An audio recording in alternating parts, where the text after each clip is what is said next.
Slow down or you'll chock, I tell 'em, and if you die from chocking, I'm not saving your dumbass. I'll let myself die along with you, anything to spare me from the humiliation of being stock in your hand. Angel slowed down, wiping his mouth clean with the back of his shirt sleeve.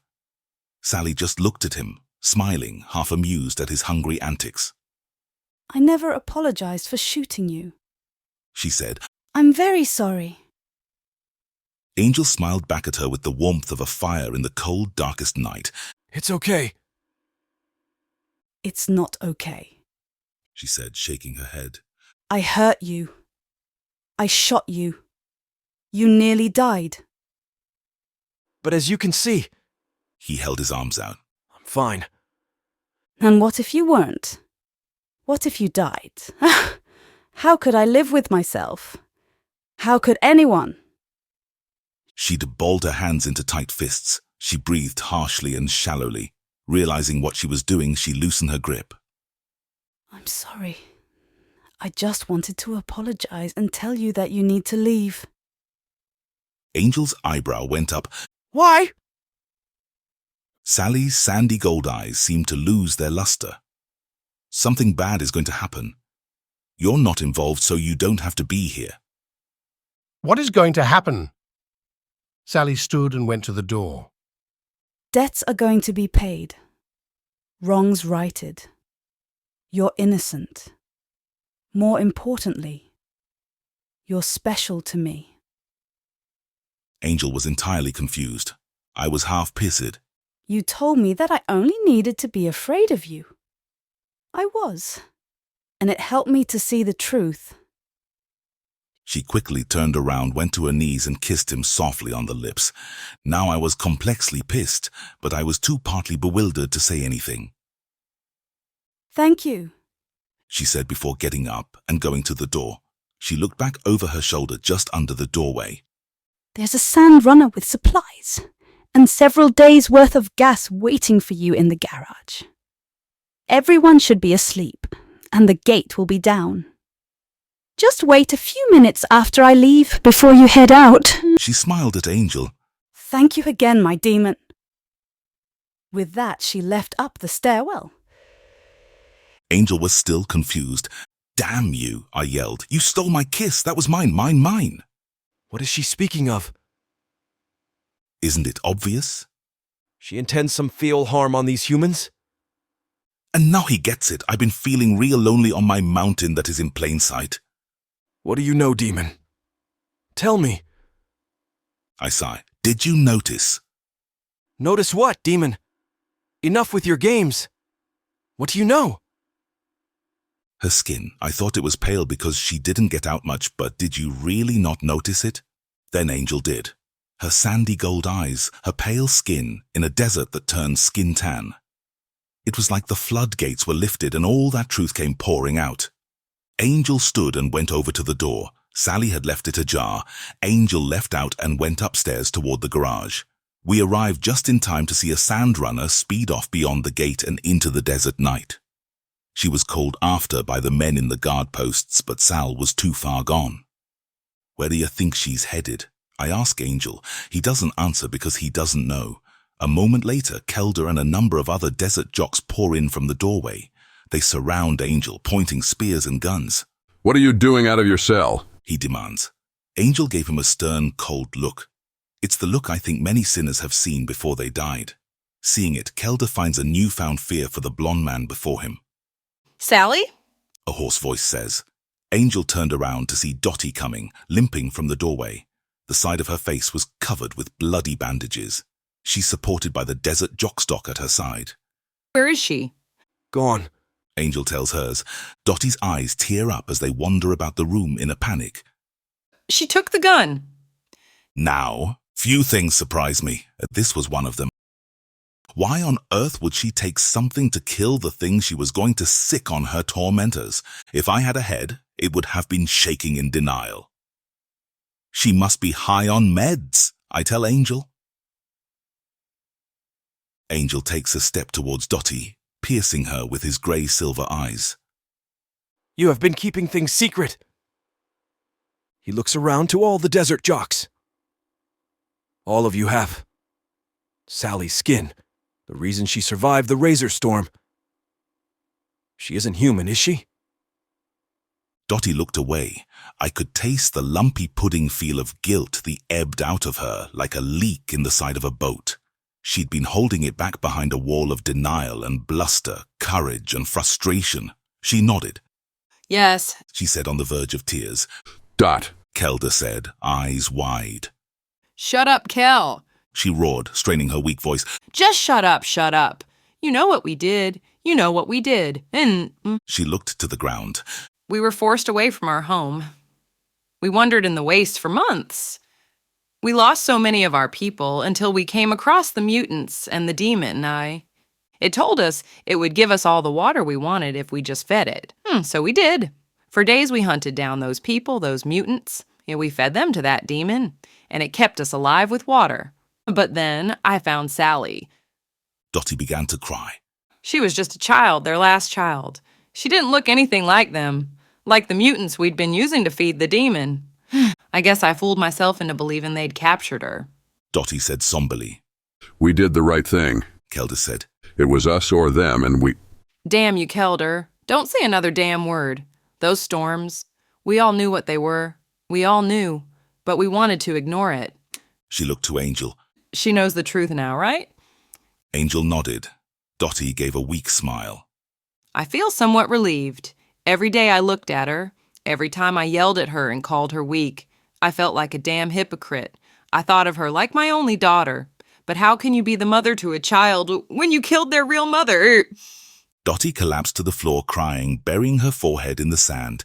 That's sinners for you. They lie, they steal, and they kill, scum of the world. Of course, that didn't stop Angel from wanting to save He went to one of the sand runners. It was weighted with supplies of all kind. You can't be serious, I said. Angel climbed into the sand runner. Did you go deaf or something? Didn't you hear what Dottie just said? They wiped out an entire group of people. They made a deal with a demon. Are you even hearing me? Yes. He said, sitting down in the driver's seat. I hear you, Haka. He spoke calmly. I hear you better than most. What they did is unforgivable. Truly they are sinners. And yet, Sally has gone to face the demon alone with my weapon. Why so? I was taken aback. Well, maybe she's going to trade with it, you know? I'll give you the gun if you kill whoever I want. Perhaps, Angel said as he pushed the button on the side of the sand runner and turned the key. The engine roared to life, and the runner shook and hummed. But you're not sure? I hate it when he has a read on me. Dottie limped over. Take me with you. I know you're going to find her. Find Sally. I have to be there when you do. No matter what, I have to be there. Angel looked at her and then gave a nod. The doc helped Dottie into the sand runner's passenger seat. Kelda came over. Dot, what are you doing? Finding my little girl. Dot, she isn't one of us. She never was. Half drugged up as she was, Dottie was an impressive woman. The slap she gave Kelda sent an echo throughout the garage. I could see a few desert jocks flinch like they'd been hit. Have I ever told you what an ass you can be, Kel? Not once did you ever tell me what we were doing was horrible when we both knew in our hearts it was. And not once did I try and stop you or myself when I wanted to. We deserve whatever punishment is waiting for us, but we don't all have to suffer. Take our people. Get them as far away from here as you can.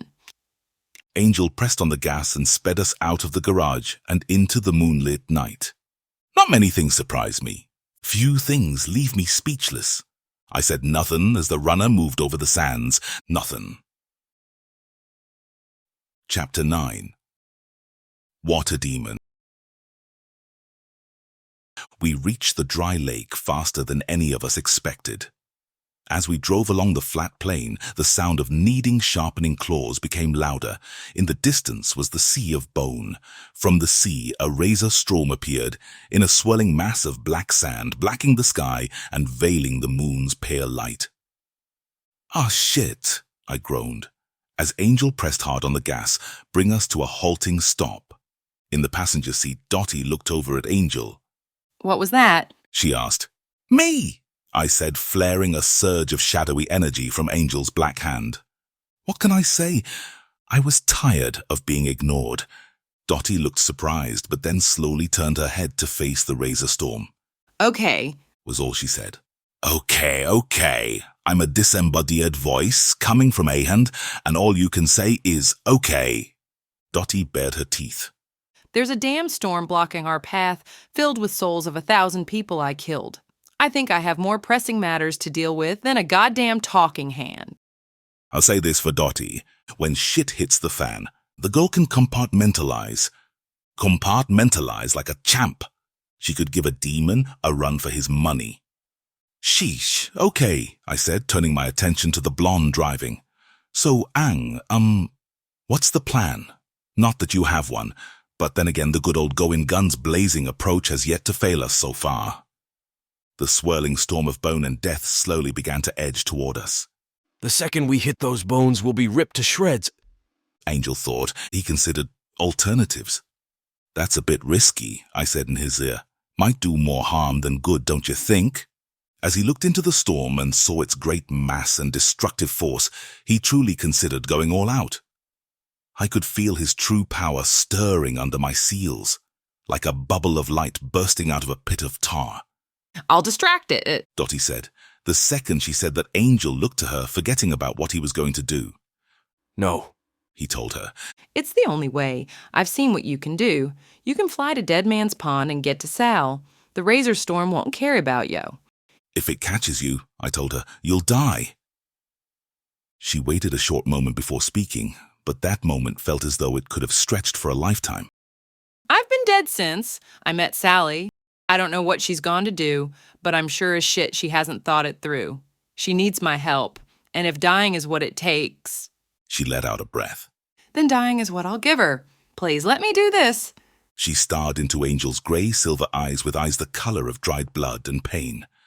He stood and jumped down to the sand. Dottie grimaced as she pulled herself into the driver's seat. Once she was settled, she looked down at Angel. I never learned your name? Angel looked at her. Adam, he said. Dottie smiled, then nodded before gunning the engine and speeding off towards the storm. She became like a dust cloud on the horizon, veering hard off to the side. The storm began to chase after her. Damn, I said, that woman has balls of steel. Anger looked far across the horizon. Now that it was free of the Sea of Bonies, he could look far across the expanse and see the make-out of a human form. Sally, he said. With a wordless command, I reached into him and brought back out my wings. He grunted in pain as his shoulder blades popped, dislocated and broke, until there were 2 extra hand-like appendages on his back, the fingers of which grew in wicked length, expanding several feet of black membranous tissue. He let himself breathe for a moment before he opened the wings. My wings had a span of 9 feet. He took a running start before he jumped into the air and began to flap. He reached Dead Man's Pond where Sally stood at the shore of the small puddle. The demon was looking out with its antenna, and Sally was straining with the gun pointed to the side of her head, her finger shacking, a hair's length over the trigger. Angel landed close by. Hawker! The water demon spoke in a jubilant mood, shifting its watery antenna to look at Angel. I was hoping I'd run into you again. I so hardly come across any kind nowadays. Howdy there, fish face. Looks like you caught yourself a sinner. The water demon laughed. A bit of sinner light, to be precise, an offshoot of the species. They don't have a lot of meat on their bones, but you know the saying, beggars can't be choosers. What exactly was she up to? You need to keep your toys locked tight, Hawker. You don't know what vermin might get into it. Seems this one is the last of her kind. Sally strained as the demon flexed its magical entrancement on her, making her put her finger onto the revolver's trigger. A few years back, some sinners came to me hoping for water. We struck up a deal and I was fed a decent meal, even got 1,000 souls to play with. This one was trying to kill me to release their souls. Now why would you go and collect a few human souls? Why do we demons do anything, Hawker? It was something to do. Well, your fun's all good and done, so why don't you be a sport and let 'em all go, aye? And why would I do that? Letting loose those wrath bastards on the ones that killed is the best fun I've had in centuries. Technically, going by your story, you killed them, friend. Tisk, tisk, tisk, Hocker! The demon shook its watery antenna. Are we discussing the finer points of sinners' morality? I thought we were above such petty dealings. We are. But as you can so rightly see, I am attached to a creature of ill repute, and he so does not take a liking to your dealings with the sinners. Does he intend to stop me? Sir, I do so think that is his aim. The ground began to shack and split around the puddle. Water burst from the crevasse, and soon the water demon showed its true ugly form. I am Aquitus, devourer of the 5 armies of Lil, drinker of lakes and master of souls. Who seeks to challenge me? A good old throne down between demons. It had been years since the last time I'd heard one. I'd had my own body, that's how long ago. Ha ha ha, I am Hauka, ruler of the Black Kingdom, ruler of the Evening Tithe, the demon who sieged the impenetrable city of Kolstra Orla, the demon who conquered the unconquerable city of Kolstra Orla, killer of 5 angels, and the demon that slew the hero Glasserin. I seek you out, me and this ass I'm stuck with. The water demon roared before rushing at us. Angel jumped away and spread his wings, launching himself into the air with one mighty flap. The demon puffed up his mouth and then squeezed out a thick torrent of water. Angel flew around it. The demon roared in pain. No longer entranced, Sally had fired a round into the demon, blowing a bloody hole out of its side. The demon turned around to blast her. Angel quickly flew down and grabbed her up just before a steaming torrent of water destroyed where she had been. We have to weaken him more, I said. That voice. Sally said as Angel set her down on the ground, away from the battlefield. I've heard it before. Angel pulled the gun from her grasp. What can I say, doll face? I'm the demon of your dreams. I laughed as Angel flapped his wings and took us back into the air. We flew back towards Aquitus. The water demon shook and wiggled, burrowing itself partially in the ground. Cracks and deep, wide fissures spread out around him like a web of destruction. Water began to gush up out from the cracks, and torrents of water blew high up in the air. Angel banked and dodged out of the way from the pillars, his clothes becoming soaked in the wayward water. The demon spewed out a tight, focused beam of water. Angel banked and dodged, twirling and spinning, the beam of water inches away from cutting him in 2. Angel aimed the revolver and pulled the trigger. The demon-killing bullet rocketed through the air and hit the demon in his chest, causing an explosion of blood to burst out of him. Aquitus roared. More fissures grew. The earth began to rumble and quack. More and more water burst from the ground, sending misty geysers of steam and heated water raining down from the sky. A sheet of heated water splashed against Angel's wing. He cried in pain as he immediately lost altitude and crashed hard into the ground. The lake bed had become wet with a fine layer of water. Angel pushed himself up. He realized his gun hand was empty. A surge of water sent him reeling back before crashing into the watery ground. The water demon approached, leaking a bloody trail behind. Big bad Hawker! Not the fight I envisioned, but a decent reprieve from my boredom. Get up, Angel! I sent Angel a surge of black demonic energy. It enveloped him, flowing through and around him with black fiery tendrils. He roared as his black hand shifted and changed, the fingers growing and the bones underneath breaking from the skin, becoming like claws. He launched himself at Aquitus, staying just above the water. He was faster than the demon expected. Angel reeled his arm back and then slashed through the demon fish's oily, scaly black skin. Blood poured out of the demon, and it roared in pain. There was an odd taste in the air before the demon flexed its tail into the air, and then brought it down. A great tidal wave rushed out like a sick version of a puddle's ripple. Angel was caught in the wave and brought down into a haze of the water. Angel found himself on the ground, clothes soaked and heavy. He opened his eyes, and lying in the watery ground in the distance was his revolver. Behind him, the water demon pursed his lips, ready to send forth a jet of bone-cutting water. The demon let loose his blast. Angel flapped his wings, escaping the stream of water. But the demon didn't stop. It followed behind with the water jet, ripping the ground underneath the veil of water. The jet cut up, slicing through one of his wings. Angel fell and tumbled over the water-soaked ground, stopping just in front of the revolver. He grabbed the gun and turned around. He aimed. Aquitas stopped in a panic. Angel pulled the trigger. Click, click. The gun was empty. The demon smiled a toothy grin. Empty, ha ha ha ha. This has been fun, Hawker. Real fun, but... Aquitas looked at something. Angel and I could hear the kneading, sharpening noise. He looked back in time to see Dottie in the Sandrunner and the razor storm on her tail. Dottie crashed the Sandrunner right into the demon. The razor storm swept over us, shrouding everything in a swirling black shadow of sand and wind. The demon roared and the ground shook. Water began to rain thickly down from the heavens. In the swirly, claw-sharpening storm, Angel moved toward the sound of the monster. I control you! Aquitas bellowed in the grips of a mighty pain. Suddenly the storm parted, receding back with such speed that bits of sand cut scraps across Angel's face.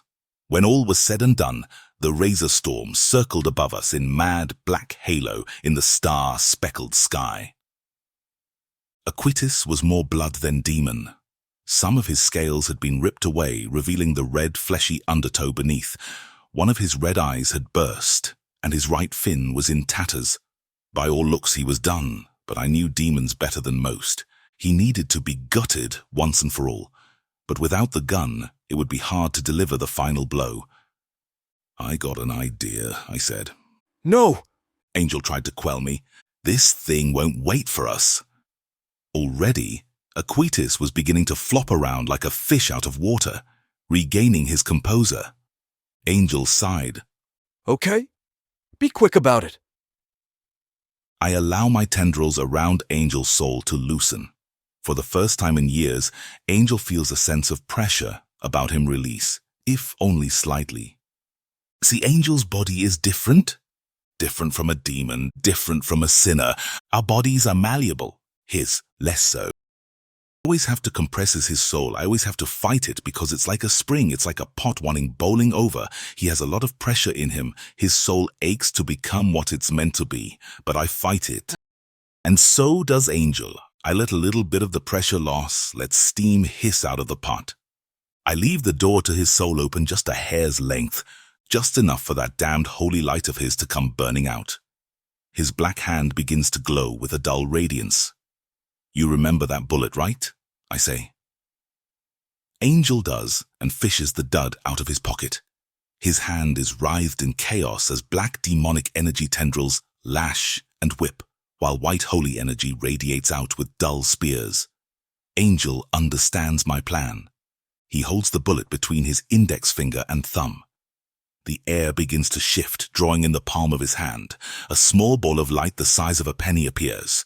It's bright like the light of a star come down from the heavens.